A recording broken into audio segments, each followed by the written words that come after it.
Mets ta main droite sur le cœur, nous allons prier le Seigneur. Père, merci pour la parole que tu envoies aujourd'hui. Merci pour la restauration. Merci pour ton amour. Merci pour la force. Merci pour ta présence.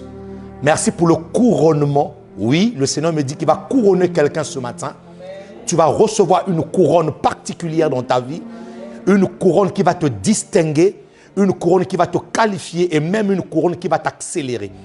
Au nom de Jésus. Seigneur, merci pour ta grâce. Merci pour ces couronnes que tu mets, Seigneur, sur la tête de ton peuple ce matin. Nous te bénissons parce que avant même que tu annonces ta parole, tu couronnes déjà ton peuple. Au nom puissant de Jésus. Merci, Seigneur, pour ces couronnes. Merci. Mon ami, est-ce que quelqu'un peut acclamer pour les couronnes que tu vas recevoir ce matin? Pour la couronne. Pour la couronne, oui. Pour la couronne. La couronne. La couronne. La couronne.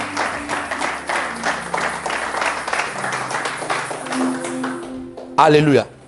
Cette couronne, le Seigneur est en train de me dire, je te la mets parce que je prophétise déjà que tu n'abandonneras pas, que tu avanceras et que ta vie sera glorieuse.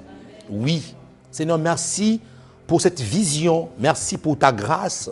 Merci pour ton amour, Seigneur. Merci parce que tu es en train d'établir ton peuple.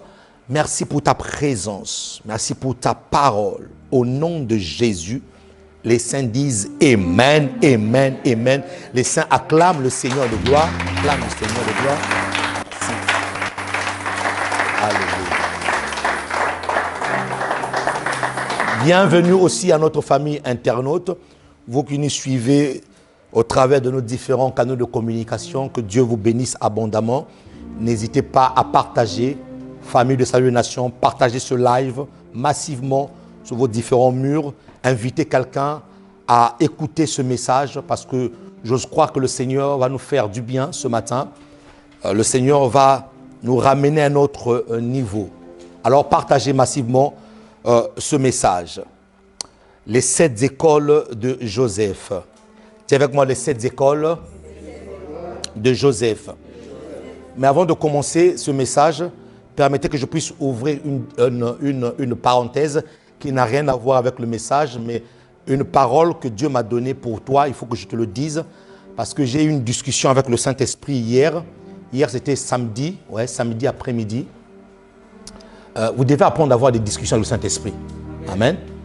Quand le Saint-Esprit, ta sensibilité à l'Esprit de Dieu fera qu'à chaque fois, le Seigneur engage une discussion avec toi.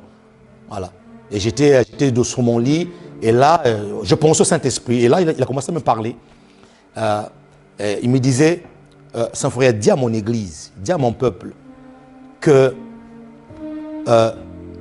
ce que tu peux faire maintenant là, fais-le. Il me le disait, sincèrement, il me disait, ce que tu peux faire pour moi, ce que tu peux faire pour l'avancement de l'œuvre de Dieu, ce que tu peux faire, ton apport, aussi petit qu'il soit, fais-le. Il me disait, personne sur la terre est né démuni. J'ai mis en chacun de nous, en chaque personne, j'ai mis un don. J'ai mis quelque chose. Et moi, je l'écoutais. Il me dit, j'ai mis quelque chose. Et maintenant, dis à mon peuple ceci. Pose-leur la question. Toutes les fois qu'ils ont dit, Seigneur, je ferai ça demain, est-ce qu'ils le font? Ils ne le font jamais. Ils sont entrés dans un mécanisme, dans une manière de faire où le diable les a embrigadés dans leur manière de dire des choses et de projeter les choses. Je ferai, je ferai, je ferai. Mais tu as le don de Dieu. Tu as quelque chose que Dieu a déposé en toi. Et tout à l'heure, quand on chantait Maranatha, c'est ça? Maranatha, Jésus revient. Dieu me rappelait ces paroles-là. Des paroles que j'ai eues avec lui hier. Il me le rappelait. Il me dit, le jour arrive où chacun devrait rendre les comptes pour le don qu'il était sur la terre. Pour le don. Pour ce que j'ai déposé en lui. Pour des choses que j'ai mis en lui. Le jour arrive et c'est très proche où chacun devait rendre les comptes, où chacun en fait se tiendra devant Dieu pour commencer à dire à Dieu, Seigneur, voici le don que tu m'as donné, je l'ai multiplié. De 2, je suis passé à 4. De 5, je suis passé à 10. De 10, je suis passé à 20. J'ai travaillé le don.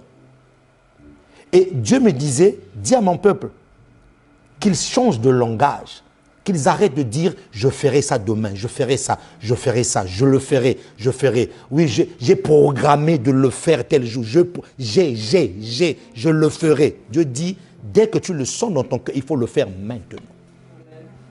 Parole du Seigneur. Tu peux acclamer le Seigneur. Je ferme la parenthèse.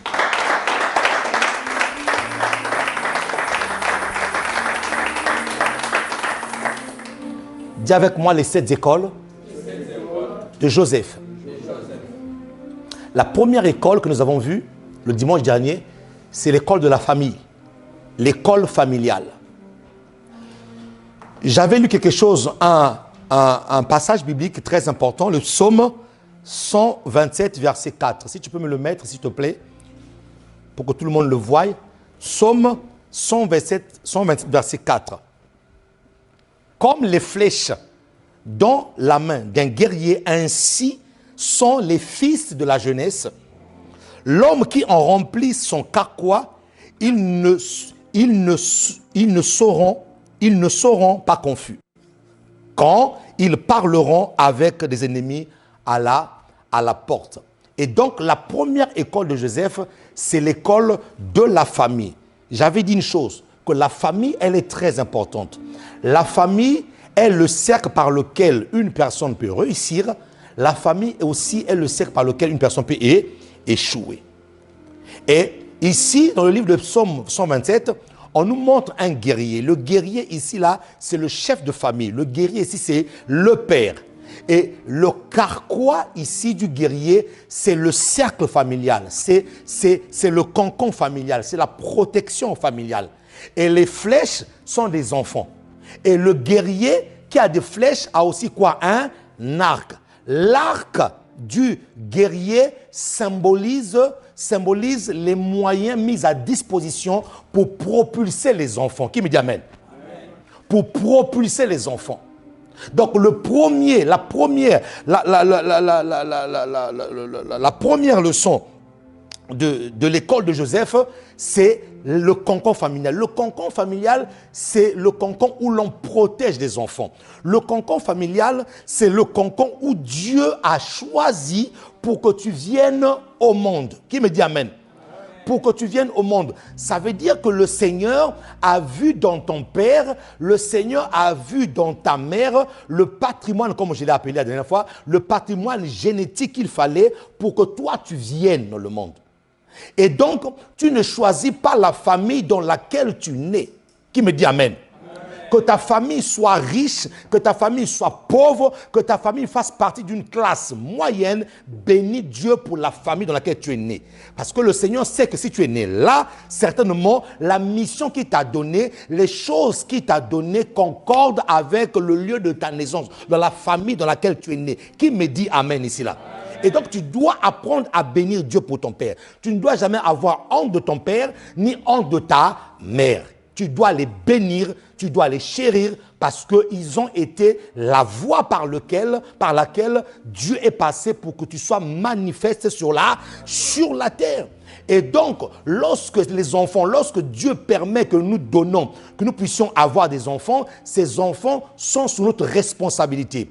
Ce n'est pas, la Bible déclare ceci, ce n'est pas aux enfants d'amasser pour les parents, mais c'est aux parents d'amasser pour les enfants. Et donc, c'est aux parents de propulser les enfants. C'est aux parents d'envoyer les flèches. C'est au guerrier de prendre son arc, de mettre la flèche dans l'arc et de tirer et d'envoyer le fils et d'envoyer la fille. Et donc, pour ce faire, ce sont les parents qui doivent se battre pour que leurs enfants puissent avancer. Qui me dit amen ici là? Amen. Qui me dit amen ici là?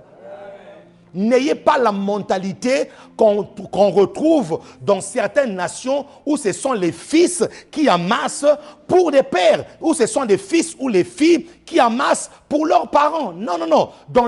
Je ne dis pas qu'on ne peut pas aider nos parents. Je ne dis pas qu'on ne peut pas aider mon père, ma mère, qui est souffrant, qui est souffrante, ou qui n'a pas de moyens. Je n'ai pas dit ça. Mais dans la logique du ciel, dans la logique biblique, ce sont des parents qui amassent pour les enfants. Ce sont les enfants. Et j'avais dit une chose. Ne permettez pas que vos enfants commencent là où toi tu as commencé. Nous avons dit quoi? Dans le livre de Genèse 37, verset 1. Jacob demeura dans le pays de Canaan où avait séjourné son père. Où avait séjourné son père. Le pays de Canaan est le pays que Dieu avait promis à Abraham. C'est le pays où Abraham a possédé. Qui me dit Amen?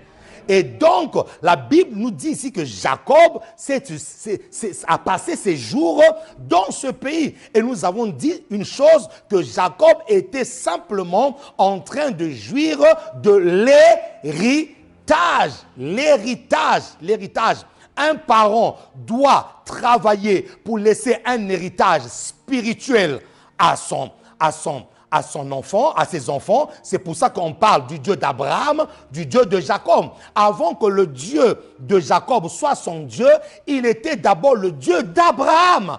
Et donc, devenu le Dieu d'Abraham, parce qu'Abraham a obéi à la parole de Dieu qui lui a dit de quitter. Et lorsqu'il a quitté, Abraham, ce Dieu-là est devenu son Dieu. Et qu'est-ce qu'Abraham a fait? Il l'a légué à son fils Isaac, son Dieu. Isaac, qu'est-ce qu'il a fait? Il a légué à Jacob son Dieu. Qui me dit Amen? Et donc, nous devons travailler en sorte que notre Dieu aussi devienne le Dieu de nos enfants. Qui me dit Amen ici là? Qui me dit Amen ici là? Est-ce que vous savez que les enfants, c'est pas parce que je suis chrétien, c'est pas parce que je suis chrétienne que lorsque j'enfante un enfant, cet enfant est automatiquement chrétien. C'est faux. Parce qu'on ne naît pas chrétien, on devient. À tous ceux qui l'ont reçu, elle a donné le pouvoir de devenir. On devient enfant de Dieu. Et donc, lorsque nous donnons nos enfants sont des païens. Et maintenant, nous devons travailler pour que notre Dieu soit aussi leur Dieu. Qui peut acclamer le Seigneur ici là? Oui. Leur Dieu. Nous devons lutter pour cela, mes amis. Nous devons lutter pour cela. Nous devons lutter pour cela. Et donc, l'héritage, la première héritage que Abraham a laissé à Isaac, c'était Dieu. Et Isaac aussi, à son tour, a laissé l'héritage spirituel. Nous devons léguer. Il y a des familles où on lègue aux enfants l'héritage spirituel satanique. Voilà, nos ancêtres faisaient ceci. Et nous aussi, nous faisons ceci. Nous, chez nous, on fait comme ça. Ça, c'est un héritage spirituel que tu laisses à ton enfant. Qui me d'amène. Et non seulement Isaac a laissé un héritage spirituel à Jacob, mais aussi il a laissé un héritage matériel, directement matériel. Oui, parce que Jacob a passé ses jours sur la terre de son père. Un héritage physique, un héritage matériel. Nous devons être en mesure de laisser un héritage spirituel et un héritage matériel. Et la Bible déclare ceci, nous avons dit, voici la postérité de Jacob. On a commencé à présenter la postérité de Jacob par qui? Par Joseph. Alors que Joseph avait des frères. Son frère aîné était Ruben. Mais comment est-ce qu'on saute Ruben et on présente Joseph? Parce que de Joseph était la postérité spirituelle de Dieu. Qui me dit Amen? Joseph est le fils de Rachel. Or, Rachel est la première femme que Jacob a aimée. Jacob est parti travailler chez Laban. Ce n'était pas pour Léa, mais c'était pour Rachel. Et donc, dans la perspective de Dieu, dans la vision de Dieu, ce n'est pas que Dieu a renié les autres enfants, mais Dieu sait que l'amour de Jacob, c'était pas Léa, c'était pas Zilpa, c'était pas l'autre servante, mais c'était Rachel. Et la Bible déclare que Rachel était stérile. Donc, aussi longtemps que les autres femmes avaient des enfants, pour Dieu, il n'avait pas encore de postérité spirituelle. Pourquoi? Parce que Rachel était stérile. Et Dieu a fait grâce à Rachel. Rachel est devenue enceinte. Rachel est devenue enceinte. Et la Bible déclare d'elle qu'elle a enfanté Joseph. Joseph qui veut dire l'Éternel a ajouté et l'Éternel aussi a repris, a retranché. L'Éternel a ajouté parce que après Joseph, il y a eu Benjamin. Mais après Benjamin, Rachel est morte. Rachel est morte lors de l'accouchement. Ça veut dire que Dieu a rajouté Benjamin, mais il lui a ôté aussi la vie. Et c'est pour ça que je vous disais, faites attention dans les familles, par les noms que vous donnez à vos enfants ont une signification très importante et ont un impact sur leur vie. Qui me dit Amen ici là? Amen. Qui me dit Amen ici? Et la Bible déclare que Jacob aimait plus Joseph parce que c'était le fils de sa vieillesse. Et cela a suscité des jalousies, la haine envers ses frères. Il y avait une leçon très importante à tirer ici, là. C'est que lorsque nous avons plusieurs enfants, nous devons tous les aimer de la même manière pour éviter des jalousies. Pour éviter les jalousies. Les enfants doivent être mis au même piédestal, au même point d'égalité. Qui me dit Amen? Amen. Même si dans chaque famille, il y a toujours un Joseph, il y a toujours une Joséphine. Dans chaque famille. Dans chaque famille, vous allez remarquer, nous pouvons être 10, mais il y a toujours quelqu'un que Dieu a pointé du doigt qui va être comme une certaine porte de bénédiction pour les autres personnes. Et j'avais dit, cette personne-là, vous ne devez pas la combattre. Vous devez bénir Dieu pour sa vie. Qui me dit Amen ici là? Amen. Et en l'occurrence, ici, c'était Joseph. Joseph avait une grâce particulière. Joseph était la personne, bien qu'ayant des frères, était la personne que Dieu avait pointé du doigt. C'est celui-là que je vais utiliser. Alléluia. Amen. Mais la leçon que nous devons tirer ici là, en termes d'amour, en termes de la manifestation de l'amour envers nos enfants, mes amis, aimons nos enfants tous pareils. Tous mes enfants sont des enfants chéris. Tous. Je n'ai pas un enfant spécial. Non. Ça crée des discordances. Ça crée des problèmes plus tard. Et ça crée même ce qu'on appelle des blessures intérieures dans le cœur de l'enfant. Maintenant, parmi tous tes enfants, tu dois apprendre à discerner. C'est pour ça que j'ai dit que le cocon familial est le cocon où on discerne l'avenir des enfants. Même si tu ne connais pas tout le tableau, même si tu n'as pas la description de tout le tableau, mais tu sais à peu près où est-ce que cet enfant-là est en train de partir. Tu sais à peu près comment l'orienter. Et si tu n'as pas la description du tableau, va prier Dieu. Va prier Dieu. Consulte Dieu pour cet enfant-là. Voyez? Consulte Dieu pour cet enfant. Demande à Dieu que va devenir cet enfant. Alléluia. Amen. Alléluia. Amen. Et la Bible déclare que Jacob aimait tellement Joseph, puisque c'était l'enfant de sa vieillesse, la Bible déclare qu'il lui fit une tunique. Ce n'était pas n'importe quelle tunique, c'était une tunique multicouleur, à plusieurs couleurs. Et j'ai dit que cette tunique-là était confectionnée par Jacob lui-même, de ses propres mains. Et la Bible déclare, après la confection, qu'est-ce qu'il a fait? Il a mis plusieurs couleurs. Plusieurs couleurs. Lorsqu'on lit ce verset, on a l'impression que le tissu était déjà un tissu de plusieurs couleurs. Non, non. À l'époque, il fallait mettre la teinture. Et la teinture était très coûteuse pour le faire. La tunique de Joseph, là, c'était pas un tissu déjà. Non, non, non. Il l'a confectionné. C'était une tunique à couleur unique. Et lui, après avoir confectionné, il est parti faire de la teinture. Et ces teintures-là ça coûtait tellement cher. Donc, à son âge déjà, et j'avais dit une chose, que la tunique de Joseph, la tunique que son père avait mis sur lui, était une prophétie. Nous devons apprendre à prophétiser sur nos enfants. Même lorsqu'ils font le contraire de ce que vous les enseignez, prophétiser sur leur vie. Qui me dit Amen? Prophétiser. Et donc la tunique de Joseph était prophétique. C'était une prophétie. Parce que dans le texte hébraïque, cette tunique veut dire disparaître. Et les couleurs que Jacob a mis sur la tunique de Joseph symbolisaient les différentes étapes de sa vie. Donc le père a vu le fils et le père a commencé à prophétiser. La relation que tu dois avoir avec ton père physique ou ton père spirituel, je veux simplement rappeler quelque chose de très important que j'avais la dernière fois. Il y a des choses que ton père physique ne pourra pas déposer en toi, ne pourra pas détecter en toi. Lui, il était le canal par lequel tu es venu au monde. Et certaines projections familiales sur les enfants se font un peu d'une manière sentimentale. Moi, je veux que mon enfant soit ceci. Mais le père, s'il n'a pas Dieu, s'il ne prie pas, s'il ne consulte pas Dieu, risque de faire ce choix, risque d'orienter son enfant selon ses sentiments. Vous voyez? Par exemple, moi, je prends mon cas, pour ne pas aller plus loin, moi, mon père voulait que je sois médecin. Voilà, que je fasse de la médecine. Mais chemin faisant, je n'ai même pas fait la médecine. Bon, la médecine spirituelle, oui, parce que je suis devenu pasteur. Voilà. Ah, j'ai des consultations aussi, hein, en tant que médecin. J'ai des consultations. Il y a des personnes qui me consultent. Voilà. Donc peut-être la médecine, non, je disais là, peut-être que ce n'était pas physique. C'était peut-être spirituel. Voilà. Donc quelque part, papa, tu n'as pas eu faux. Hein? Tu n'as pas eu faux.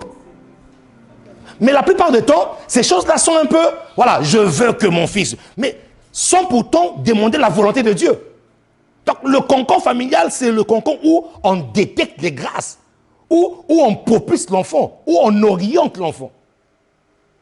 Et cela doit se faire souvent par la prière, par la prière. Et donc je disais que la tunique que Jacob met sur Joseph, Jacob est en train de prophétiser. Cette tunique, en hébreu, veut dire disparaître. Donc, en lui mettant cette tunique, il est en train de prophétiser la disparition de Joseph, mais aussi les différentes étapes de sa vie. Parents, à chaque étape de ton enfant, tu dois apprendre à discerner qu'est-ce que le Seigneur veut maintenant. Vous voyez? Lui, il avait établi plusieurs couleurs pour dire, à un moment donné, ta vie sera dans le rouge, à un moment donné, ta vie sera dans le vert, à un moment donné, ta vie sera peut-être dans le noir, dans le bleu, et chaque couleur était prophétique. Comme les 7 couleurs de l'arc-en-ciel, chaque couleur a une définition, chaque couleur a une signification. Et donc les couleurs sur la tunique de Joseph avaient une signification bien précise. Et surtout que c'est lui qui est parti mettre la teinture. Donc il savait, il avait la notion des couleurs. Qui me dit amen ici là? Amen. Tu peux donner de la couleur à l'avenir de tes enfants. Oh, il n'y a pas d'amen ici là. Amen. Tu peux donner de la couleur à l'avenir de tes enfants. Qui me dit amen ici là? Oui, mon ami. Maintenant, suis. Le verset 3 du chapitre 37 dit quoi? Israël aimait Joseph plus que tous ses autres fils parce qu'il l'avait eu dans sa vieillesse et il lui fit une tunique de plusieurs couleurs. Ses frères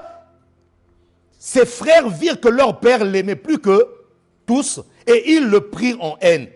Ils ne pouvaient lui parler avec amitié. Alléluia. Maintenant, je veux te parler très spirituel ce matin. Je vais être très spirituel ce matin. Parce que des fois, on doit éviter de vous prêcher les nourritures, le lait, de vous donner le lait. Je veux que tu me comprennes. La Bible déclare ceci, au verset 5. Joseph eut un songe. Je veux le lire. Je vais le lire même jusqu'au verset 11. Je fais toute la lecture, après je vais revenir. Joseph eut un songe et il le raconta à ses frères qui le haïrent encore davantage. Dis-moi, haïr davantage. Dis-le bien comme un vivant. Haïr davantage. Oui, mon ami, dans la vie, deux fois, tu vas rencontrer des personnes qui vont t'haïr davantage.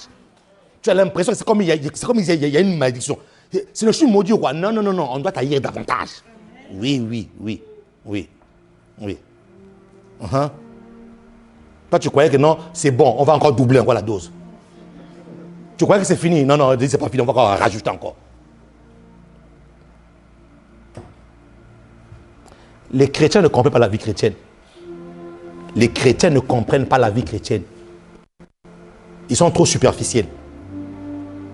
J'ouvre une parenthèse. Je vais la fermer tout de suite. Regardez. Dieu prend Israël en Égypte, le type du monde. Il les délivre, il les ramène devant la mer Rouge. Moïse fend la mer Rouge. Il traverse la mer Rouge à pied sec. Le type du baptême. Le type du baptême. Parce que Christ n'était pas encore arrivé. Donc tout ce qui s'est passé avant, c'était l'ombre des choses à venir. Il fond la mer Rouge. Le type du baptême. Mon ami, après le baptême, Dieu les ramène où? Dans le désert. Chrétien, après le baptême, qu'est-ce que Dieu fait? Il ne le ramène pas directement dans la terre de Canaan. Désert. La vraie école commence avec Dieu dans le désert. Amen. Les chrétiens ne comprennent pas la chrétienté. Ils ne comprennent pas la chrétienté. Ils ne comprennent pas la vie chrétienne. Non, non, non. Les vraies leçons de vie avec Dieu, ça sera dans le désert. Ça sera dans le désert. Je ferme la parenthèse. Et donc, la Bible déclare que ses frères l'haïrent encore davantage. À cause de quoi? À cause de quoi? À cause de quoi? Répondez-moi, à cause de quoi? À cause de son songe. Il leur dit, écoutez, donc ce songe que j'ai eu, nous étions alliés des herbes au milieu des champs, et voici ma gerbe se leva et se tint debout. Et vos gerbes l'entourèrent et se prosternèrent devant elle. Ses frères lui dirent, est-ce que tu régneras sur nous? En fait, dans la question qu'ils ont posée, ils avaient leur réponse. Est-ce que tu régneras sur nous? Le mot régner est sorti. Donc, quelque part, ses frères, ils avaient la compréhension des choses spirituelles. Ses frères, ils avaient la lecture. Ils savaient interpréter les songes. Parce qu'ils savent que lorsqu'il y a une personne qui est debout et que les autres viennent se prosterner, c'est la seigneurie. C'est le règne. Ils avaient cette notion-là. Et dans leur réponse, dans leur question, il y avait déjà leur réponse. Est-ce que tu régneras sur nous? Est-ce que tu nous gouverneras? Et ils le haïrent encore davantage à cause de ses songes et à cause de ses paroles. Dis avec moi, haïr davantage. Voilà. Attends, voici, tu crois que c'est fini, c'est pas encore fini, on va t'haïr encore plus. Voilà. Et tu crois que c'est fini là? Si tu crois que tu es à l'abri, mon ami, tu n'es pas à l'abri.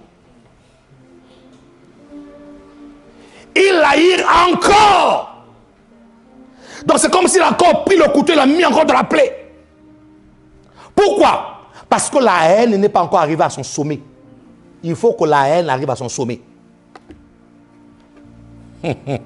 Qui peut acclamer le Seigneur ici là? Il faut que la haine arrive à son sommet.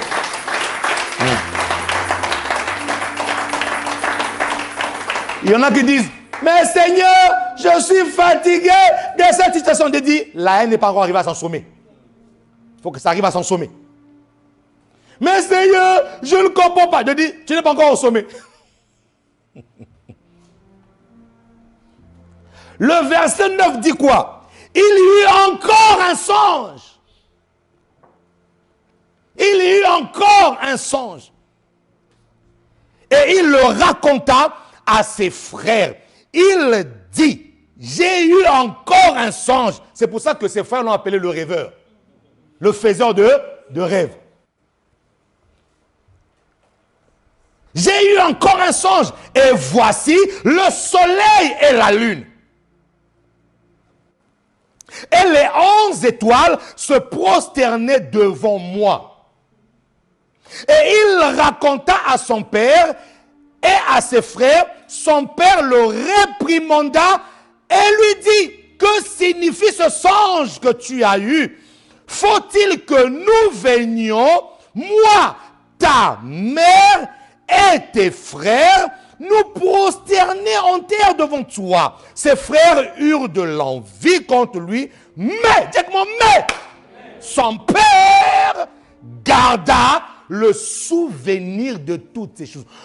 Je vais t'expliquer pourquoi est-ce que Joseph, pourquoi est-ce que Jacob a gardé le souvenir de toutes ces choses. Il est en train de dire ceci, que j'ai vu le soleil et la lune, donc le père et la mère, et les 11 étoiles. S'il y a 11 étoiles, ça veut dire que Joseph lui-même aussi est une étoile. Mais parmi les étoiles, lui est en train de briller. Je prophétise sur ta vie que parmi les étoiles, tu brilleras au nom de Jésus et tu feras la distinction.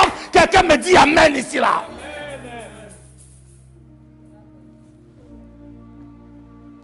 Et il faut que tu comprennes une chose. Lorsque une étoile commence à briller plus que les autres étoiles, tu rentres là dans un combat spirituel. C'est pour ça que Dieu dit, tu seras béni, mais avec des tribulations. Chaque bénédiction, chaque éclat de l'étoile, il y a un combat derrière. Qui me dit Amen ici là?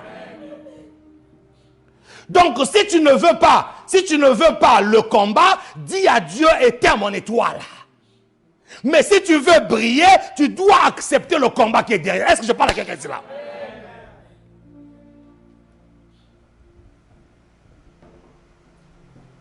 Et chaque étoile est discernée.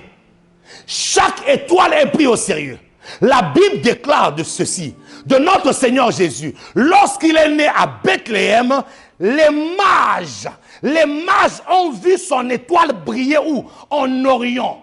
Ce qui m'a intrigué dans ce passage de Jésus, ce ne sont pas des chrétiens qui ont remarqué qu'il y avait une étoile qui brillait. Mais ce sont des mages. Ces mages-là, ils venaient de l'Orient. C'était des mages. Des mages ici, c'était des magiciens, des sorciers. Ce sont des sorciers qui ont distingué qu'il y a une étoile qui est en train de briller. C'est même pas des chrétiens. C'est même pas un prophète, mon ami. C'est un sorcier qui a vu ton étoile briller. Mon ami, le combat que tu as aujourd'hui, c'est parce que quelqu'un a discerné ton futur.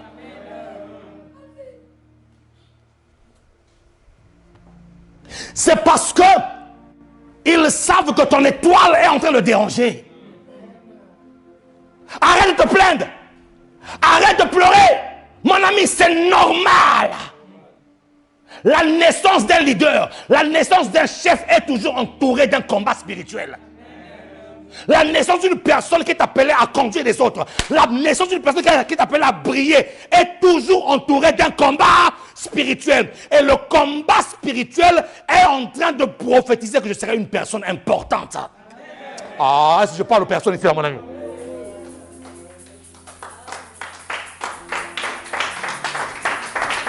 Qui me dit Amen ici, là, mon ami? Ce sont les sorciers qui ont... Et pourtant, à Bethléem, il y avait des bergers qui étaient en train de perdre. Mais ils n'ont rien vu. Des bergers, des pasteurs.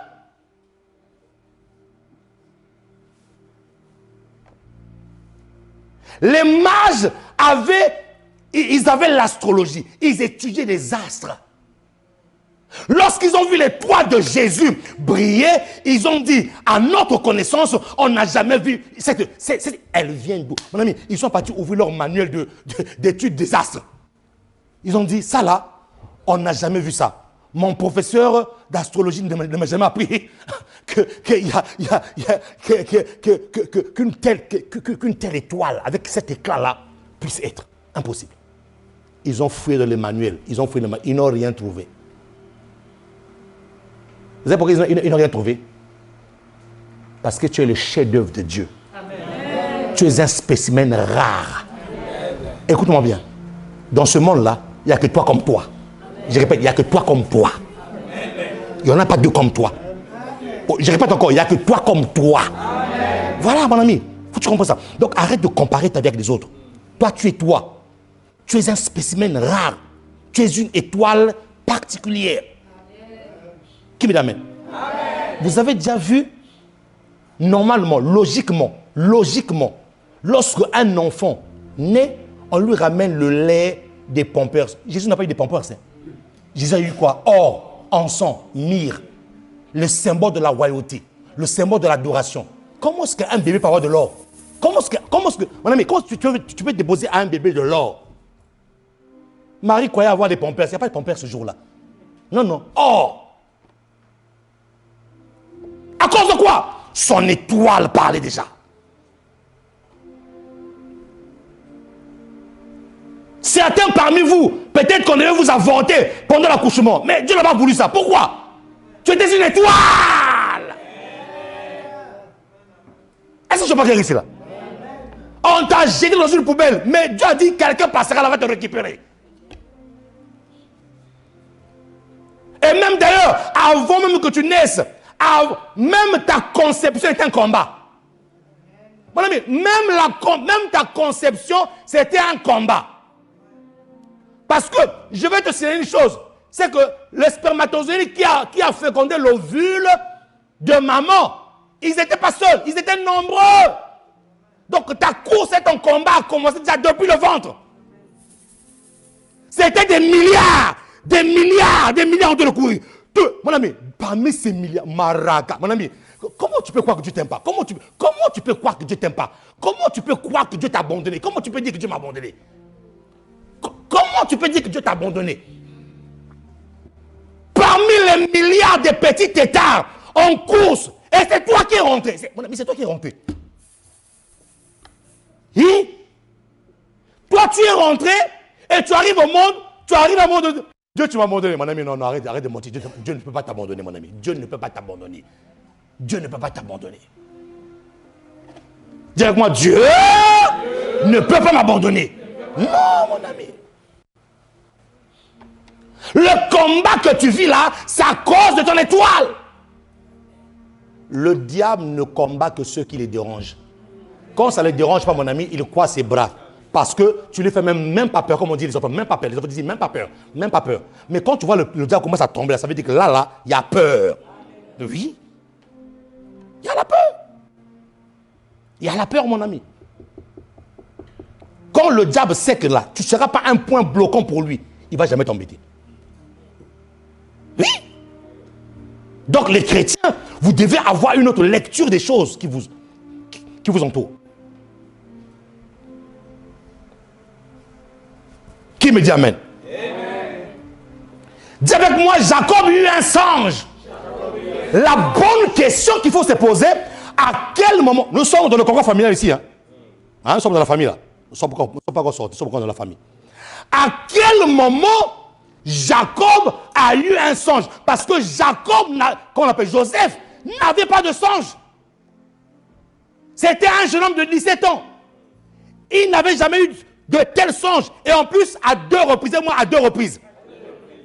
Matthieu 18, 16 dit quoi? Mais s'il n'écoute pas, prends avec toi une ou deux personnes afin que toute l'affaire se règle sur la déclaration de 2 ou de 3 témoins. Donc, il a eu à 2 reprises quoi? Le songe. À chaque fois que tu fais un songe, où tu vois la chose se répéter 2 fois, 3 fois, pour Dieu, la chose est arrêtée. Ça veut dire que ce que tu as vu là, c'est ça. Pourquoi? Parce que là, Matthieu nous dit quoi? Que la vérité est établie sous base de 2 ou 3 personnes. Et donc, Joseph n'a pas fait seulement un songe, il a fait 2 songes. Donc, pour Dieu, la chose était arrêtée. Mon ami, tu dois être convaincu de ce que Dieu t'a parlé. Tu dois être convaincu de ce que Dieu t'a dit. Même si tout le monde n'est pas d'accord, mon ami, Dieu t'a confirmé les choses. Crois en ça. Est-ce que je parle à quelqu'un ici là? Crois en ça, mon ami. Quand tu as fait le songe, ils n'étaient pas là. Tu étais seul avec Dieu. Il a confirmé. Et tu as eu une conviction. Qui peut te faire changer d'avis? Qui peut acclamer le Seigneur ici là? Oui, mon ami. Il y a des personnes qui ont changé d'avis à cause de la majorité. La majorité n'a pas toujours raison, mon ami. Qu'est-ce que Dieu a? Il a confirmé 2 fois. Pour Dieu, ce qu'il avait montré à Joseph là, à 2 reprises, ça va s'accomplir. Maintenant, à quel moment, je reviens, à quel moment Joseph a eu le songe? C'est lorsque Jacob a pris la tunique qu'il a déposée. Il a déposé la tunique sur Joseph et tout de suite, dans le verset 9, il dit, il y a eu un songe. Ah, mais avant Joseph, tu n'avais pas de songe. Maintenant, comment est-ce qu'on te met la tunique et tu commences à voir les songes? Nous avons dit ceci, que la tunique que Jacob a donnée à Joseph était une alliance. Qu'est-ce que je veux dire? Enfant, lorsque vous rentrez, que tu sois enfant spirituel ou enfant physique, lorsque tu rentres dans l'alliance de ton père, tu commences à changer. Je vais le répéter. Lorsque tu rentres dans l'alliance de pasteur Saint-Forêt Maou, comme était ton père, mon ami, ton avenir commence à se dessiner. Vous ne comprenez pas. C'est pour ça que j'ai dit, je vais être spirituel ce matin, je vais être spirituel. Écoutez, arrêtez-moi ce langage-là où les gens disent, non, moi-même j'avais rencontré Dieu face à face. Écoutez-moi bien, tout ce qui concerne la terre des hommes, Dieu passe par un homme. Je répète encore, tout ce qui concerne la terre des hommes, Dieu passe par un homme. Si vous voulez voir la manifestation de cet esprit-ci là, il faut que je sois connecté à lui et qu'il m'utilise. Le Saint-Esprit va se mouvoir. Donc, ce que tu veux, ce que tu cherches, écoute-moi très bien, Dieu l'a déposé dans un homme d'alliance.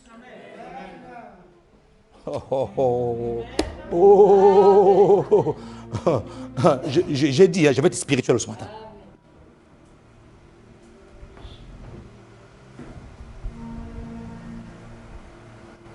L'apôtre Paul, sur la route de Damas, acte 9, il a rencontré Jésus face à face.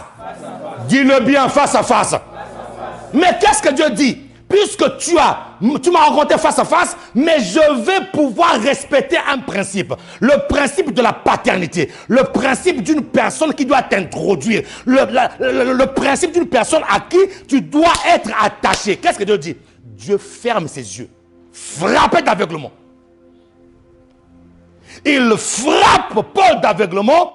Il dit à Paul, il dit à ses compagnons, ramenez-le là. Oui, il y a un homme là-bas qu'on appelle Gamaliel. C'est lui là. Donc l'apôtre Paul était obligé en quelque sorte de rentrer dans une alliance avec ce père-là. Et c'est lui qui a prié. La question que je me pose, pourquoi est-ce que Jésus ne pouvait pas prier pour lui-même et ouvrir ses yeux? Il est Dieu. Il est Dieu. Mais il ne l'a pas fait. Il ne l'a pas fait. Il envoie. Écoute-moi très bien, mon ami. Ce que tu cherches est dans les mains d'une personne d'alliance. Je vais le redire encore bien. Ce que tu cherches là est dans les mains d'une personne d'alliance. Dieu me dit ceci. Je vais le recevoir dans mon esprit ceci. C'est pour rien. Il y a beaucoup de personnes qui m'importunent parce qu'ils n'ont pas compris que je passe par les hommes. Que moi-même, étant Dieu, Christ avait besoin de revêtir un corps au travers de Marie pour venir sur la terre des hommes. Donc Dieu passera toujours par eux. Même Dieu a eu besoin d'un homme, d'une femme pour venir au monde. Et comment tu peux penser que Dieu va te bénir comme ça? Ah non, moi j'ai vu Dieu face à face. Continue à avoir ce langage-là. Continue à avoir ce langage-là, moi j'ai vu Dieu face à face. Qui peut acclamer le roi des rois? Qui peut acclamer le roi des rois?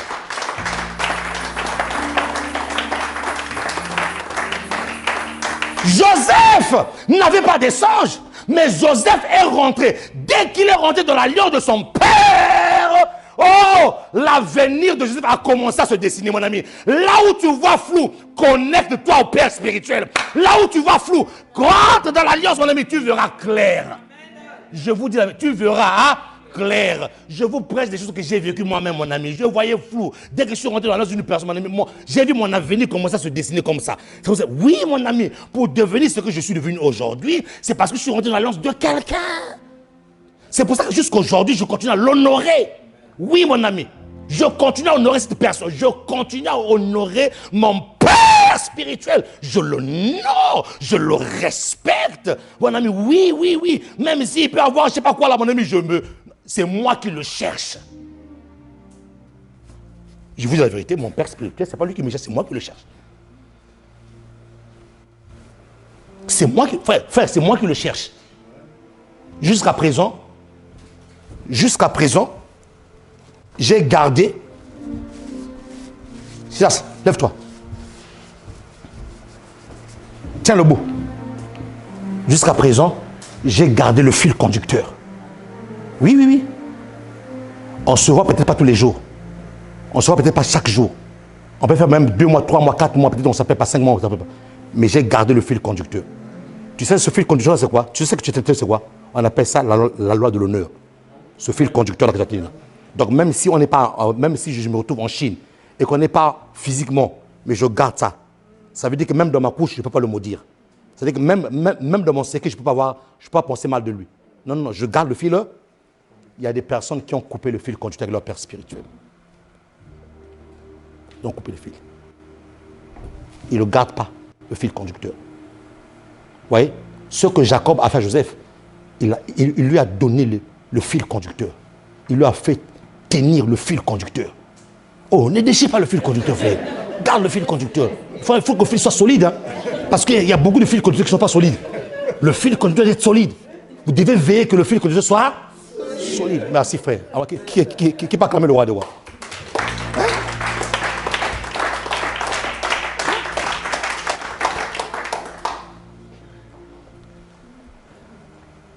La vie de Joseph a commencé par une alliance.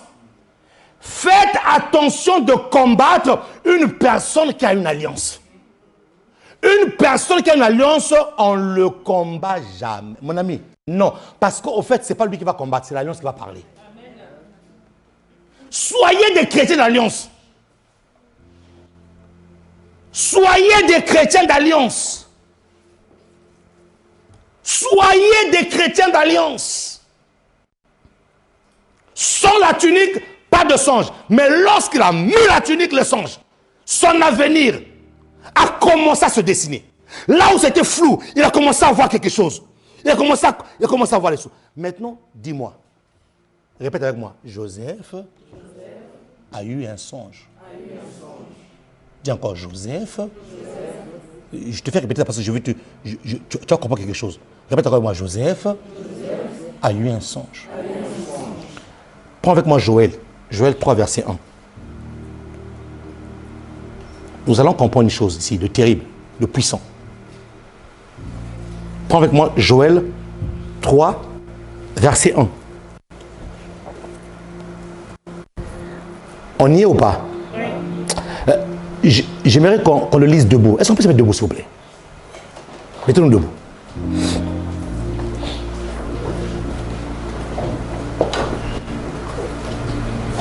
Mettez-nous debout.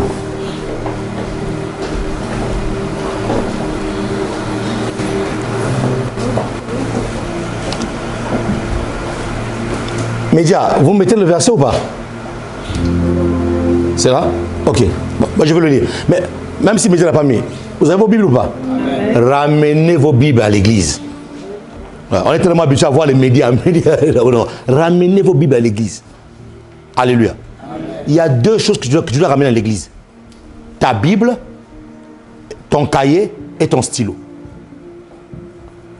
Il y en a qui ne notent pas ce que le pasteur dit. Ils font confiance à la mémoire. Vous savez, je sais détecter qu'une personne est sérieuse lorsqu'il prend en considération la parole qui sort de la bouche du Seigneur. Oui, mes amis. C'est pour ça que Dieu a dit à Jean, écris les paroles de la prophétie. Écris les paroles de la prophétie.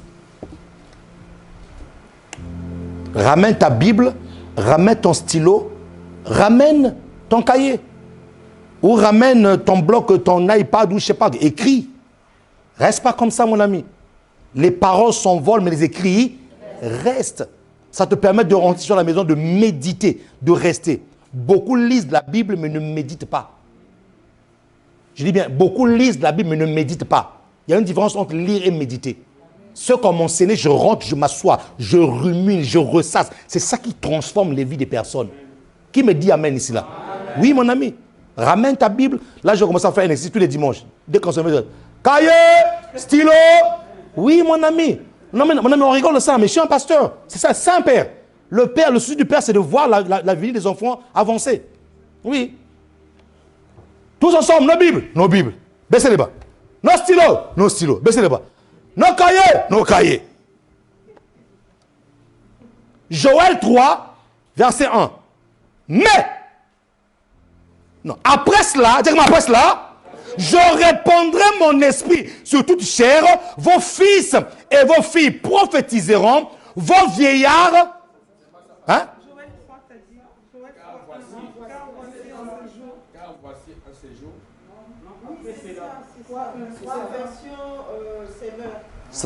Ça dépend de version, merci. Moi j'ai la version ici combien? Semeur.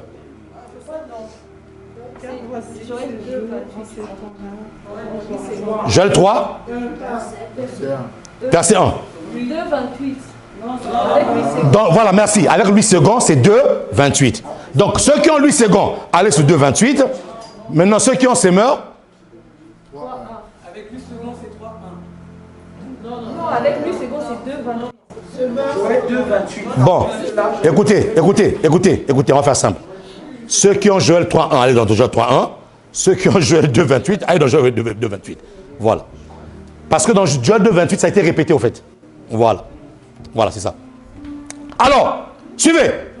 Après cela, je répandrai mon esprit sur toute chair. Vos fils et vos filles prophétiseront. Vos vieillards auront des songes et vos jeunes gens auront des visions. Après cela, je répandrai mon esprit sur toute chair. Vos fils et vos filles prophétisent. Donc les fils et les filles font quoi? Prophétisent. La Bible dit quoi? Les vieillards ont quoi? Des songes. Et la Bible dit quoi? Les jeunes gens font quoi? Ont des... Acclame le Seigneur de gloire. Assieds-toi. Merci. Acclame mieux que ça, mieux que ça, mieux que ça. Mieux que ça. Maintenant, suivez. La Bible déclare ceci. Genèse 37, verset 5. Et Joseph eut un songe. Oh. Seigneur. Joseph eut un songe. Mais je répandrai mon esprit sur toute chair. Vos fils et vos filles prophétiseront. Les vieillards auront des... Les vieillards auront des... Les jeunes gens auront quoi? Des vies. Donc normalement, le jeune gens doit avoir quoi? Une vie. Le jeune gens doit avoir un songe. Mais là on dit Joseph eut un songe.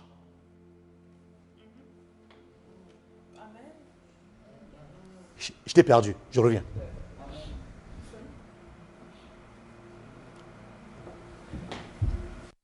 Je répandrai mon esprit. Vos fils et vos filles prophétiseront. Des vieillards, eux, ils ont des... Les jeunes gens ont quoi? Des vies. Il y a une différence entre les choses et une vision. Une vision met du temps à s'accomplir. Une vision, la vision, c'est ce que je me vois être demain, dans 5 ans, dans 10 ans. Mais le songe est immédiat. Quand Dieu donne un songe, dis-toi que dans les jours à venir, ça va s'accomplir. Le songe a un futur proche. Mais la vision a un futur loin. Mais la Bible déclare que les jeunes gens auront des visions. Joseph n'avait que 17 ans. Mais on dit de lui qu'il a eu un songe. Mais qu'est-ce qui s'est passé? Joseph, tu n'as que 17 ans. Normalement, toi, ton âge, c'est une vision que tu as. Tu n'as pas de songe. Mais comment est-ce que tu as vieilli d'un coup et tu as un songe? Oh! Oh, oh, je vous ai dit que je vais être spirituel. C'est ceux qui sont spirituels qui vont comprendre. C'est ceux qui sont spirituels qui vont comprendre ces choses. Normalement, Joseph n'allait pas avoir un songe.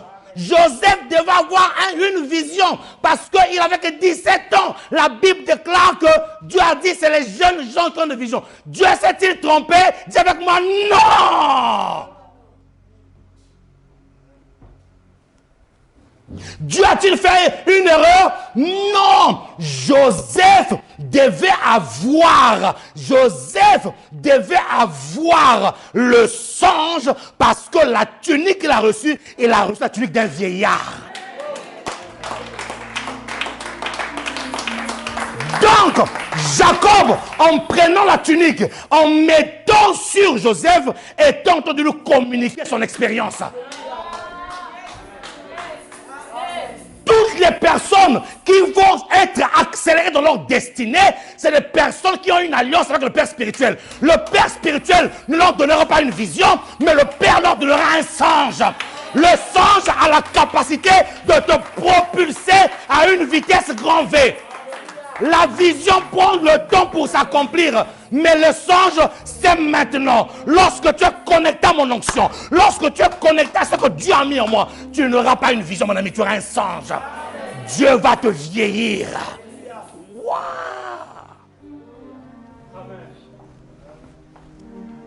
Ah, bien, lève tes mains. Là, tu viens de vous le prophétique, là. Tu as scellé cette parole? Tu viens de sceller cette parole, là. Tu viens de la sceller. J'appelle l'accélération de ta vie. Amen. Écoute, là où c'était une vision, je transforme ta vision en songe maintenant. Amen. Le songe a la capacité de se mettre. Quand Dieu donne un songe, c'est maintenant. C'est-à-dire que dans les jours à venir, là, ça va se passer.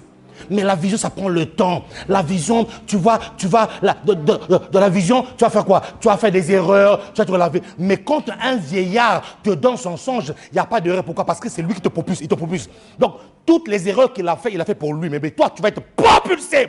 Je déclare sur ta vie que tu vas être propulsé en cette saison. J'appelle une nouvelle saison.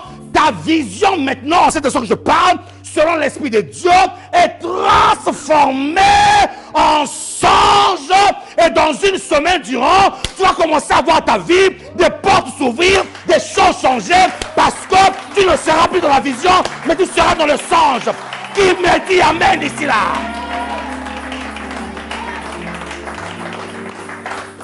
Qui me dit amen ici?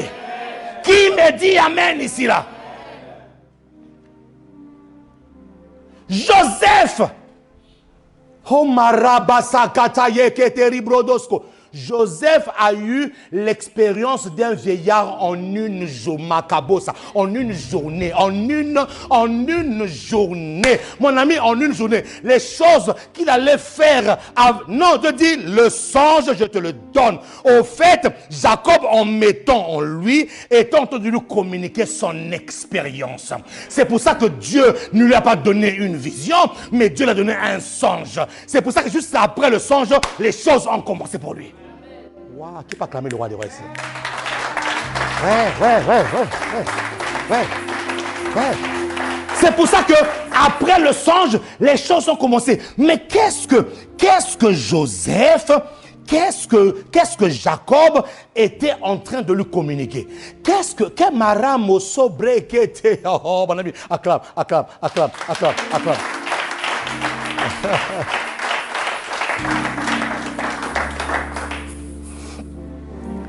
Qu'est-ce que Joseph a reçu? Pose la question au voisin. Il a reçu quoi? Pose la question. Il a reçu quoi? C'est pour ça, tous les enfants, je parle à tous les enfants ici là. Tous les enfants, écoutez. Lorsque un père te parle, c'est jamais en mal. Lorsque une mère te parle, c'est jamais en mal. Il est en train de te transmettre son expérience pour que là où il a échoué hier, toi tu ne puisses pas échouer. C'est pour ça que moi, quand mes pères spirituels parlent, quand mes mentors parlent, mon ami, je suis là, je les écoute comme si j'étais un bébé qui buvait du lait. Mon ami, je bois le lait. Et dès qu'ils disent ça, mon ami, je fais ce qu'ils ont dit là. Ce qu'ils ont dit là, je le fais. Pourquoi je le fais? Pourquoi? Parce qu'ils ont plus d'expérience que moi. Mon ami, je le fais. Quand je sors de là, on fait.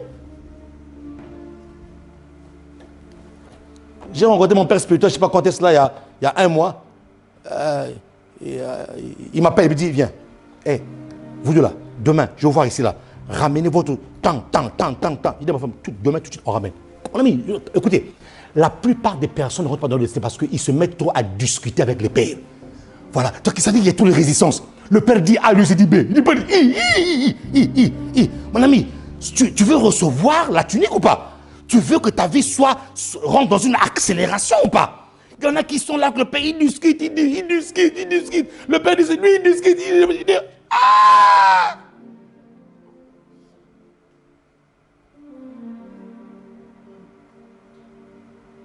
Nathanaël, ça va?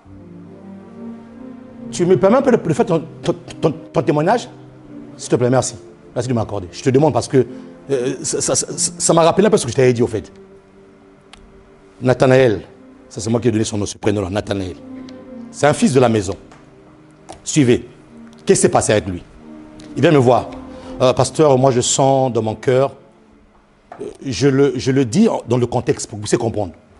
Je sens dans mon cœur que faut que j'aille de l'autre côté là-bas pour travailler. Dans l'île de France, je sens que c'est pas ça. Je ne me retrouve pas. Mes amis, écoutez-moi.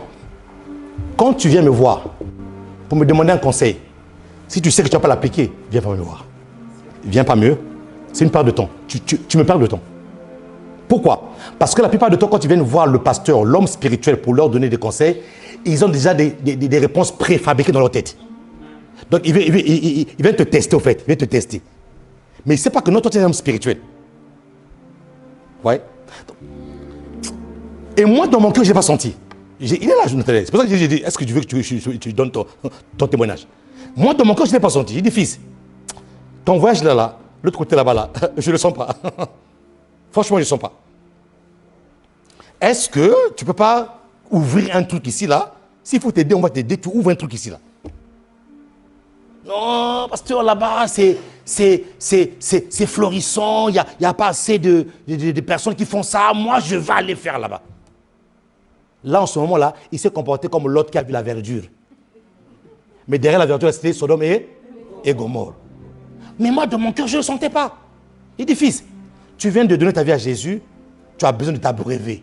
Tu as besoin de t'abreuver de... Non, papa, Il est parti. Il a fait son voyage.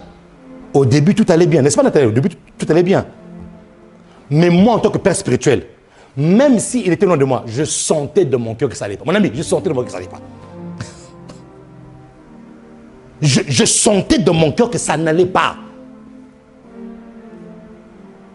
Un dimanche, il n'est pas là. Non, papa, je prends le train. C'est loin, mais je prends le train. Il n'y a pas de souci. Il n'y a pas de souci. Un dimanche, il n'est pas là. 2 dimanches, il n'est pas là. Dans le groupe de la jeunesse, Koussi Koussa. Ce que j'ai aimé, c'est que lorsque tu te rends compte que tu as pris le chemin qu'il ne fallait pas prendre et que ton père spirituel te l'avait déjà dit, ce que j'ai beaucoup aimé chez lui, c'est son humilité. Il est revenu là un jour. Le jour que je l'ai vu, je n'ai même pas voulu son visage. Je dis, c'est toi, c'est toi, Nathalie. Assieds-toi. On s'assied au coin là. Non, au fait, je me suis rendu compte. Ça, on appelle ça quoi? La repentance, au fait. Et Dieu aime la repentance. Et je l'ai dit, quand il m'a expliqué que ça n'a pas marché et que c'était difficile, même sa connexion avec Dieu, sa vie spirituelle, il commençait à plonger. Sa vie spirituelle commençait à... Je l'ai dit ici, là. Je le savais. Je le savais. Ce que tu me dis là, ce n'est pas une surprise pour moi. Je le savais. Écoutez, c'est pour ça que je dis, est-ce qu'on peut acclamer Dieu pour Nathanaël? Il est là. Attends! Eh bien, Nathanaël! Il est revenu! Et je crois que la prochaine fois, il prendra au sérieux mes paroles. Quand tu sais que tu ne vas pas mettre les conseils d'un père, viens pas me voir. C'est une perte de temps.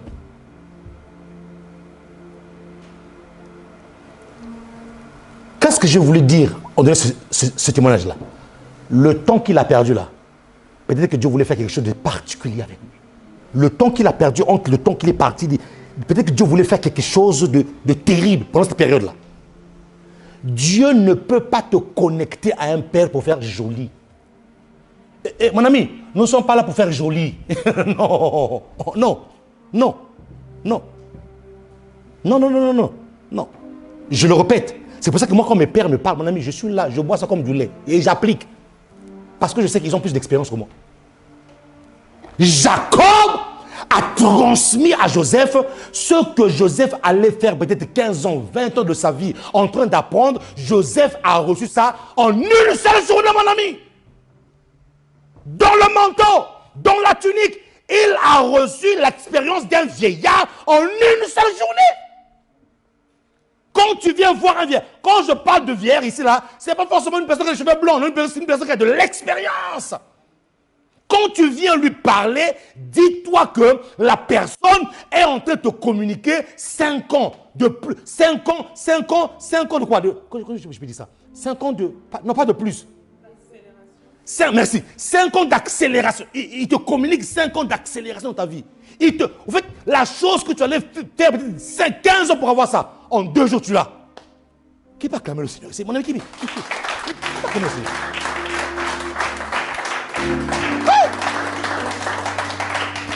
Qu'est-ce que, dans cette tunique-là, vous voyez seulement la tunique, mais dans cette tunique-là, il y a beaucoup de choses, mon ami.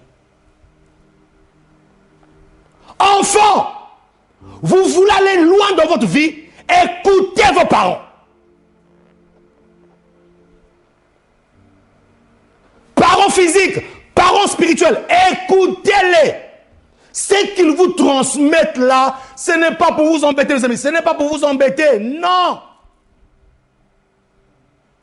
C'est pour vous propulser. Vous faire entrer dans une accélération. Est-ce que je parle à quelqu'un ici, mes amis? Prenez Genèse 25. Genèse 25, verset 19 à 26. Genèse 25, 19 à 26. Voici la postérité d'Isaac, fils d'Abraham. Abraham engendra Isaac. Verset 20. Isaac était âgé de 40 ans quand il prit pour femme Rebecca, fille de Bethuel. De Bethuel plutôt, excusez-moi, l'araméen. De Padam Aram et sœur de Laban, l'araméen. Verset 21. Isaac implora l'Éternel pour sa femme car elle était stérile. Voilà, dans leur famille, ils avaient l'habitude d'avoir des femmes stériles. Abraham, lui, sa femme était stérile. Isaac, sa femme était stérile. Jacob, sa femme était stérile. On appelle ça les liens générationnels. Voilà. Papa a eu ça, maman a eu ça. Et toi, si ça arrive à ton niveau, si tu ne le coupes pas, si tu ne le brises pas ce lien-là, ça va continuer dans la vie de tes enfants. Donc, ils avaient cette fibre-là d'avoir que les femmes stériles. Ouais. Voilà. Ça c'est notre message, ça. Isaac implora l'Éternel pour sa femme, car elle était stérile, et l'Éternel l'exauça. Rebecca, sa femme, devint enceinte. Les enfants se heurtaient dans son sein. Il y avait un combat. Il y avait un combat dans le sein de Rebecca. Il y avait 2 nations qui étaient en train de se battre, en train de se fighting, de se battre.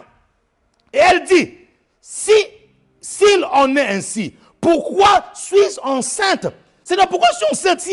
Qu'est-ce qui se passe dans mon ventre? Pourquoi il y a cette bagarre-là dans mon ventre? Pourquoi je suis enceinte? Elle alla consulter l'Éternel. Et l'Éternel lui dit, 2 nations sont dans ton ventre et 2 peuples se sépareront aux sorties de tes entrailles. 2 peuples se sépareront. Un de ces peuples sera plus fort que l'autre. Et le plus grand sera assujetti au plus petit. Verset 24. Les jours où elle devait accoucher s'accomplirent. Et voici, il y avait 2 jumeaux. Parole de Dieu. Dieu dit à 2 nations. Donc il y a eu 2 jumeaux dans son ventre. Le premier sortit entièrement roux, directement roux, comme un manteau de poil, et on lui donna le nom d'Ésaü. Ésaü qui veut dire roux, qui veut dire comme un manteau de poil. Ésaü. Ensuite sortit son frère, dont la main tenait le talon d'Ésaü. Et on lui donna le nom de Jacob. Isaac était âgé de 60 ans lorsqu'il naquit. Qu'est-ce qui se passe? Qu'est-ce que Qu'est-ce que Jacob est en train de transmettre à Joseph? J'ai dit une chose, parents, nous devons apprendre à transmettre un héritage à nos enfants, spirituel ou physique. Là, il a eu un manteau. Il a eu un manteau qui était peut-être physique, mais qui était aussi spirituel. La Bible déclare qu'il y avait 2 nations. 2 nations qui se battaient. Là, Dieu a prophétisé. C'était Romains 10 dit que c'était pour que le dessein de Dieu s'accomplisse. En fait, le micmac que Rebecca a fait avec Jacob, c'était le plan de Dieu. Voilà. Ce qu'ils ont fait là. Ils ont pris la peau d'un animal, ils ont recouvert sur Jacob pour que Isaac puisse bénir. Parce que normalement, c'était l'aîné qui devait être béni avant le cadet. Mais maintenant, ce qui s'est passé, c'est que c'est le cadet qui a été béni avant l'aîné. Et donc, ce que Rebecca a fait avec son fils là, en lui disant, va tuer un animal et je vais préparer le mets comme ton père aime afin qu'il te bénisse. Pourquoi? Parce que la bénédiction sortait avec un cœur qui était bien réjoui. Pour que les bonnes paroles sortent, il faut que l'âme soit dans la joie. Pourquoi? Parce que la bénédiction est une parole. Bénir une personne, bien dire, bénédiction qui veut dire bien dire, malédiction, mal dire. Voilà. Donc, pour que Isaac puisse bénir, il a fallu que son âme soit dans la joie. Et pour ce faire, il a fallu qu'on puisse lui faire un mets comme lui il aimait. Or, qui savait mieux faire ce mets-là si ce n'était sa femme Rebecca? Et il a dit à son fils, va, tu es le cadet. Et même Jacob dit, mais papa va le savoir, j'ai pas de poils. On va dire, t'inquiète petit, on va prendre l'animal, on va te mettre sur toi. Il va te bénir. Quand on lit ça comme ça, on va dire, mais oh, ils ont triché. Mais quand tu vas dans Romains 10, c'était le dessein de Dieu. Il y a certaines choses qui se passent. Toi, tu vas dire que c'est l'injustice. Mon ami, c'est le plan de Dieu. Tu risques de combattre quelque chose que Dieu a initié. Ils ont triché. C'était le plan de Dieu. L'aîné devait être assujetti par le petit. Et qu'est-ce qui se passe? Ce qui se passe que lorsque Rebecca accouche, Esaü plutôt, sort en premier. Mais quand il sort en premier, qu'est-ce qui se passe? Ce qui se passe, c'est que la mère de Jacob dit, il y a une prophétie. Hein? Tu sors, oui, mais moi.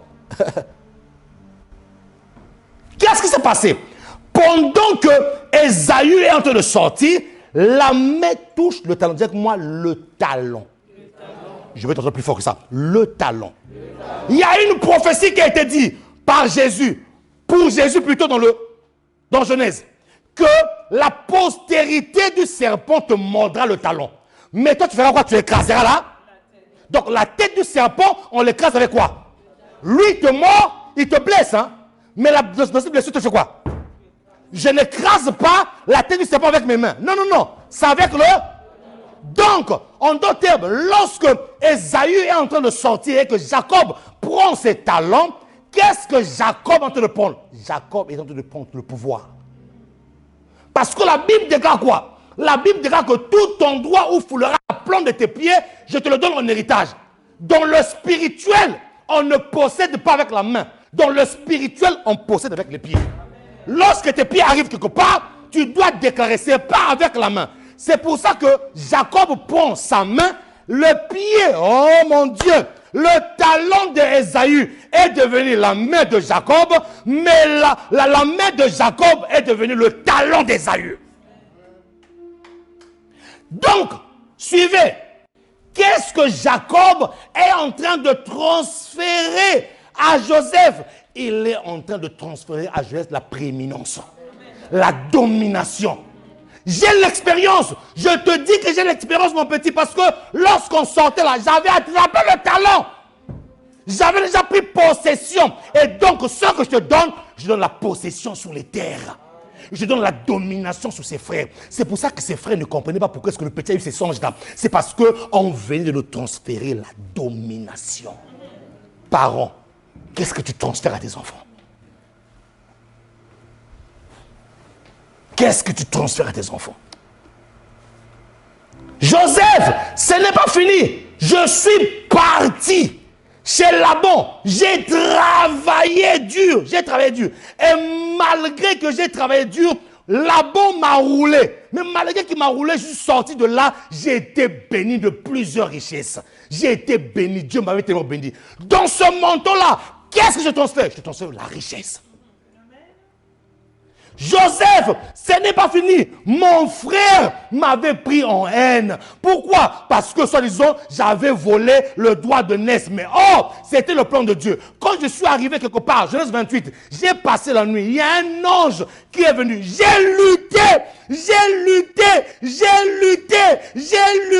avec cet ange-là. Et là, quand j'ai lutté avec l'ange, mon nom a changé. De Jacob, je suis passé à Israël, celui qui a lutté avec Dieu. Qu'est-ce que je te transmets?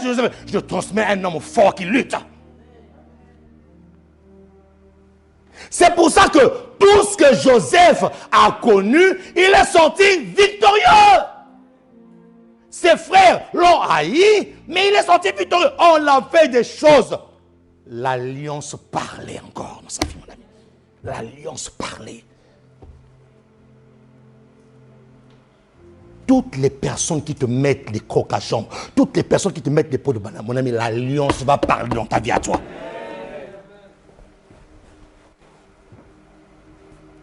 Donc, un enfant de 17 ans a vu son âge monter jusqu'à être un vieillard. Tu sais comment les choses commencent. Dès que tu as un songe, lorsque tu es connecté à ton père spirituel, lorsque tu es connecté au manteau qu'il porte, lorsque tu es connecté à son alliance, ce qui se passe, c'est que tout de suite, ce n'est plus une vision, c'est maintenant le songe. Donc, exécution immédiate. Ses frères, lorsqu'il a commencé à raconter son songe, la haine a commencé à... Les choses ont comment? Cette haine-là était prophétique. C'était le commencement de la destinée. Tu ne peux pas recevoir une alliance. Tu ne peux pas être connecté à une alliance d'un père spirituel et rester sur place. Non. L'alliance va commencer à te pousser dans ta destinée. Il y a des gens qui devront sortir de leur zone de confort à cause simplement de l'alliance. Quand tu as l'alliance, quand tu entres dans une alliance, ta destinée commence le jour même. Les frères ont commencé à avoir de la haine. Qui? Ses propres frères. Qui? Ses propres frères. De la même maison, la haine a commencé. Toi, tu penses que Satan va t'attaquer au dehors? Non, ça sert des fois dans ta propre maison. Ça va commencer là. Qui peut acclamer le Seigneur de gloire? Acclame mieux que ça, mon ami.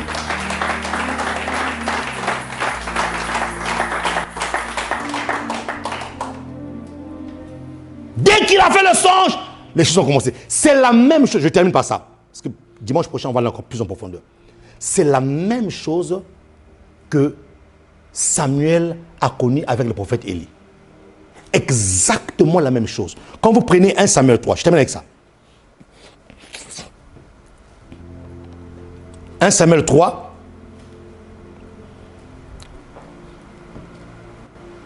J'ai lu le verset 1.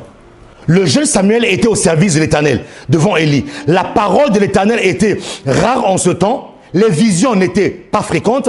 En ce même temps, Élie qui commençait, Élie ici le sacrificateur, pas le prophète, hein. Il y a deux Élie ici. Là c'est le sacrificateur. Commençait à avoir les yeux troubles et ne pouvait plus voir.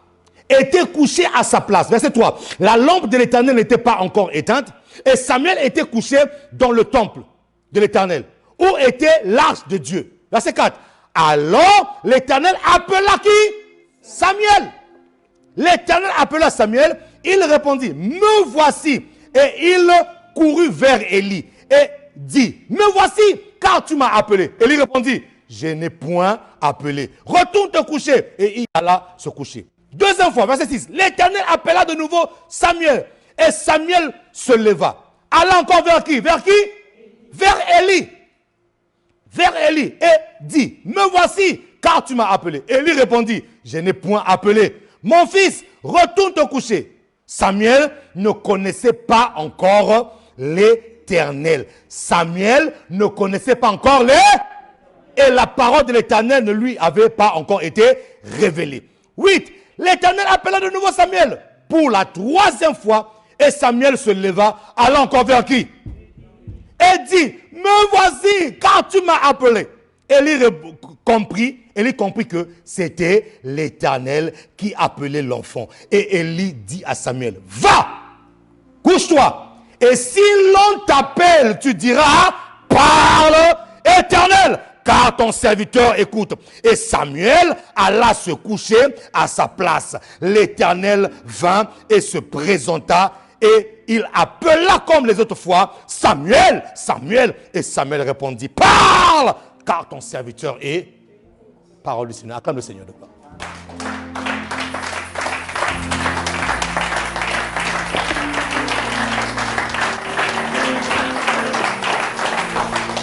L'importance d'être connecté à un père. C'est ça l'importance. Et lorsque Dieu appelle Samuel dans la voix d'Élie. Il emprunte la voix d'un homme physique. Il emprunte la voix d'une personne auquel Samuel était en train de servir. C'est pour ça que lorsque Dieu appelait Samuel, Samuel entendait la voix d'Élie. Et il courait vers qui? Vers Élie, qui me dit Amen. Qui me dit Amen. Lorsque tu es connecté, Dieu fera exprès que tu sois connecté à un père. Lui te donnera le songe, mais l'explication de ton songe, c'est le père qui te donnera. Waouh! Lui te donnera le songe, mais l'explication, c'est le père qui te le donnera. Dieu est très stratégique. Il donne le songe à Joseph, mais l'explication, il le donne au père. La Bible dit que Jacob garda le souvenir de toutes ses paroles. Il savait que ce petit partait pour la royauté. Samuel, Dieu l'appelle au travers de la voix d'Élie. Dieu pouvait dire, hey, Samuel, c'est moi qui te parle, c'est Dieu. Non! Il a fallu que Élie lui dise que c'est l'Éternel. Parce que lui ne connaissait pas la voix de l'Éternel. C'est ton père spirituel qui doit te montrer la voix de l'Éternel. C'est ton père spirituel qui doit te faire. Lorsque tu es en alliance avec lui, c'est lui qui doit te conduire. Et là, en ce moment-là, mon ami, tu dois être flexible. Tu dois être souple et flexible, malléable. Il y a des argiles qui résistent encore dans les mains du potier. Qui me donne ici là? Amen. Il y a certains types d'argile qui résistent dans les mains du... Le potier veut faire ceci, l'argile dit, non, ne me donne pas cette forme-là. Moi, je veux cette forme-là. L'argile dit, je te veux comme ça. Lui dit, non, je veux comme ça. Lui, non, c'est une lutte. Non, Samuel a dit, Élie a dit à Samuel, cette fois-ci, si tu entends cette voix-là, c'est l'Éternel. Si Élie ne lui avait pas dit ça là, il allait faire à plusieurs tours. Samuel est rentré dans son accélération parce que le père spirituel a expliqué ce qu'il était de vivre. Qui peut acclamer le roi des airs? Lève-toi. Dis à ton voisin, nous sommes encore à l'école de la famille. Déjà 2 dimanches, l'école de la famille. L'école de la famille, c'est l'école où le père donne un rêve à son enfant. Donne un songe. Où le père ramène son fils, sa fille, dans une accélération. C'est pour ça que j'avais dit, ne permettez pas que vos enfants commencent là. Vous savez comment? Commencer. Si tu dois commencer avec 1, ton fils doit commencer avec 10. Amen. Voilà. Pourquoi? Il a gagné au moins 10 années d'expérience. Vous comprenez ça? Voilà. Si ton enfant commence là où tu as commencé, mon ami, tu n'as rien fait. Tu n'as rien fait.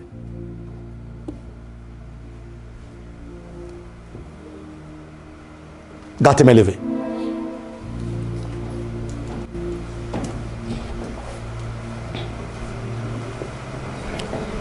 Le Saint-Esprit vient de me dire ceci. S'il y a des personnes qui veulent faire des alliances avec leur père spirituel, si vous sentez dans votre cœur que je dois faire une alliance avec un père spirituel, faites-le. Mais réfléchissez bien avant de le faire. C'est ce que je reçois maintenant. Si tu veux faire une alliance, peut-être pas aujourd'hui, mais si tu veux faire une alliance avec ton père dans la foi, fais-le. Mais je ne dirais pas de faire ça aujourd'hui.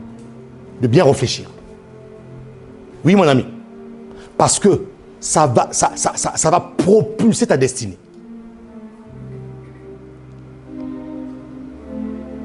Ça va propulser ta destinée.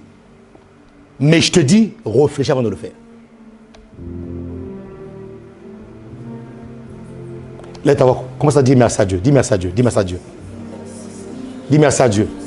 Dis merci à Dieu pour la connaissance. Dis merci à Dieu pour la connaissance, mon ami. Dis merci à Dieu pour la connaissance. Dis merci à Dieu pour la connaissance. Dis merci à Dieu pour la parole. Dis Seigneur, merci parce que tu vas propulser ma vie. Tu vas accélérer. Dis Seigneur, merci parce que je rentre dans une phase d'accélération. Dis Seigneur, merci parce que je rentre dans une phase d'accélération. Dis Seigneur, merci parce que je rentre dans une phase d'accélération. Je rentre dans une phase d'accélération. Je rentre dans une phase d'accélération. Je rentre dans une phase d'accélération. Seigneur, je suis prêt. Je suis prêt à écouter. Je suis prêt à recevoir cette tunique. Je suis prêt à recevoir cette expérience pour que ma vie avance. Je suis prêt à être conseillé. Je suis prêt à recevoir de mon Père spirituel pour être accéléré. Je suis prêt. Dis-le, Seigneur, prépare mon cœur. Je veux avancer. Je veux rentrer dans notre domaine. Je veux rentrer dans une accélération. Père, je te prie. Prie le Seigneur, mon ami. Prie le Seigneur. Assoiffé que ton descend. Je suis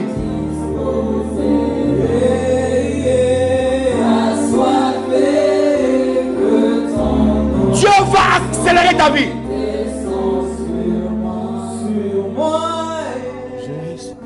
Garde tes mains levées. Père, j'appelle l'accélération. Pour toutes les personnes qui se connectent à cet hôtel, c'est là que l'accélération arrive dans leur vie. Au nom puissant de Jésus.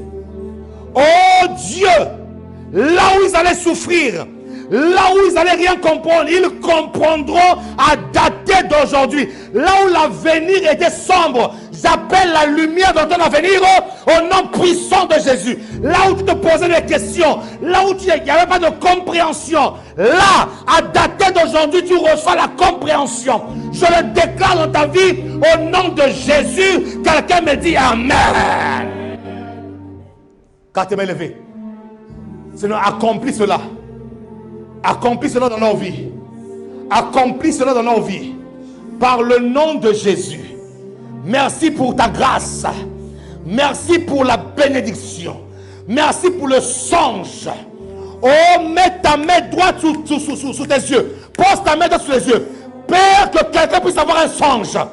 Que quelqu'un puisse avoir un songe qui va expliquer et qui va accélérer sa vie. Je le déclare au nom puissant de Jésus. Que le songe te soit donné. Que le songe te soit donné. Que le songe te soit donné. Tu as des réponses.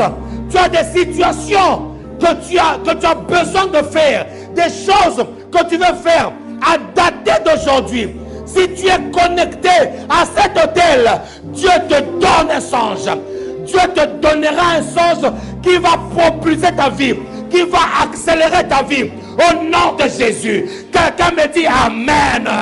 Quelqu'un acclame le roi des rois. Le Seigneur des seigneurs. Mieux que ça, mon ami. Mieux que ça, mieux que ça, mieux que ça. Mieux que ça.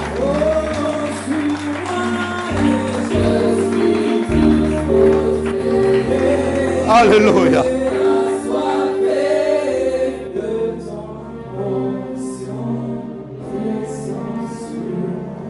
Je déclare et je décrète un mouvement des songes qui arrive dans vos vies. Ça sera, ces songes-là seront des réponses claires pour ta destinée. Oui, mon ami, ça va accélérer des choses dans ta vie. Je répète encore, tu sens dans ton cœur ce besoin-là de tisser une alliance avec l'ange de la maison. Mon ami, réfléchis bien à la maison et n'hésite pas à le faire. Ça te bénira. Ça te bénira fortement au nom de Jésus. Laissez acclame le roi des rois. Acclame le roi des rois. Yes.